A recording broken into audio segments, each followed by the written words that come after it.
என் உசுரோட உன் பேச்சு ஒலியா மின்னும். செவ்வந்தி பூவுக்கும் தென்பாண்டி பாட்டுக்கும் என் பாட்டுனா சந்தோஷந்தான். என் மாமன் பொண்ணுக்கு சிங்கார கண்ணுக்கு कहाँ से गाओ?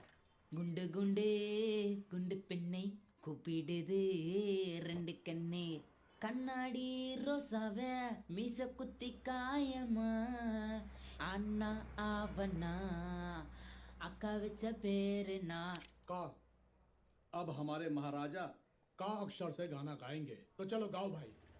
का से का का का का का से का का का हाँ। का से का कल छुट्टी चाहिए मुझे। क्या बोला? कल छुट्टी चाहिए मुझे।